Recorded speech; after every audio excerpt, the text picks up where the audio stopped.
श्री स्वामी समर्थ. नमस्कार स्वामी भक्तांनो. स्वामी भक्तांचे अनुभव या चॅनलवर तुम्हा सर्वांचे मनपूर्वक स्वागत आहे.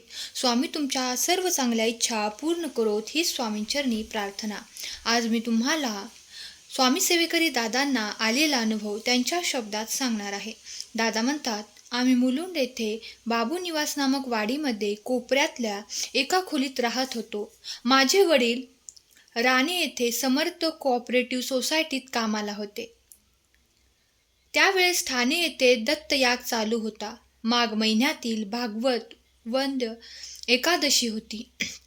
तोच माझ्या जीवनातील सोन्याचा क्षण होता. त्यावेळेस आम्हाला परमपूज्य मोरेदादा व दिंडोरी यांची काहीच कल्पना नव्हती, परंतु माझ्या गुरूंच्या सांगण्यावरून मी गुरु लीलामृत हा ग्रंथ नित्य वाचत होतो.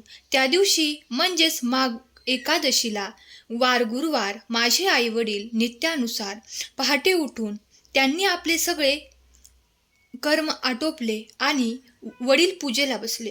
माझी आई काही कामानिमित्त बाहेर आले. तोच दरवाजात तिला 6 फुटापेक्षाही उंच, आजानुबाहू, तेजपुंज आणि डोक्यावर कानटोपी घातलेली व्यक्ती दिसली. आईने त्यांना घरात बोलावले आणि बसण्यास पाठ दिला. घरात बसल्याबरोबर त्यांनी चहा मागितला. चहा पिऊन झाल्यावर माझ्या आईस म्हणाले, 4 आणे मला दे. परंतु त्यावेळेस घरात कोणाकडेही 4 आणे मिळेनात. तर ती व्यक्ती म्हणाली की स्वयंपाकघरातील फळीवर डब्यात 4 आणे आहेत. आईने पाहिले तर त्यात खरोखर 4 आणे होते. ते 4 आणे तिने त्यांना दिले. त्यांनी माझ्या आई वडिलांना जवळ बोलावून आईच्या हातात फुले देऊन देवासमोर बसून नमस्कार करण्यास सांगितले. त्या फुलांची आईच्या हातात खडीसाखर झाली. ती खडीसाखर उभयतांना ग्रहण करण्यास सांगितली. नंतर वडिलांच्या हातात 4 आण्यांचे नाणे दिले व त्यावर हळदी कुंकू वाहून मूठ बंद करून देवाला नमस्कार करून येण्यास सांगितले. नमस्कार करून आल्यावर मूठ उघडून बघतो तोच वडिलांच्या हातात 4 आण्यांच्या नाण्यांवर पादुका झाल्या होत्या. त्या पादुकांच्या बाजूला शंख, चक्र, गदा, पद्य अशी शुभचिन्हे होती. पादुका पाहताच आई वडिलांच्या डोळ्यातून आनंदाश्रू वाहू लागले.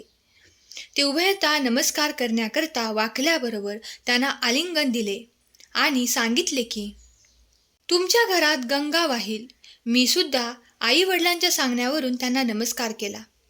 माझ्या वडिलांनी त्यांना आपण कोठून आलात व कोठे उतरलात व आपले नाव काय याची चौकशी त्यांच्याकडे केली. तेव्हा ते म्हणाले, मी गाणगापूर येथून ठाण्यात जो दत्तयाग चालू आहे त्या ठिकाणी आलो असून माझे नाव केळकर आहे. मी समर्थ कोऑपरेटिव्ह सोसायटीच्या वरती एक गृहस्थ राहतात त्यांच्याकडे उतरलो आहे असे सांगितले. त्यांनी आमच्याजवळ गाणगापूर येथे ब्राह्मणांना जेवू घालायचे आहे म्हणून 101 रुपयांची मागणी केली.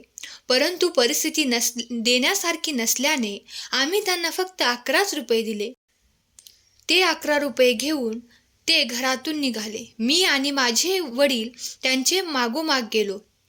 परंतु थोडे दूर जाताच ते एकाएकी दिसेनासे झाले. शेवटी आम्ही घरी परतलो.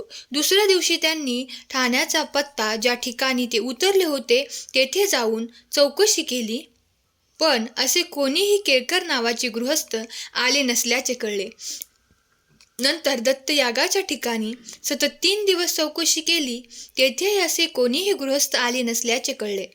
आमचे सद्गुरू जेव्हा आमच्या घरी आले तेव्हा त्यांना त्या पादुका दाखवल्या. त्यांनी सांगितले की प्रत्यक्ष अक्कलकोट स्वामी तुमच्या घरी येऊन त्यांनी तुम्हाला पादुका दिल्या. त्या पादुकांची नित्य पूजा करीत जा.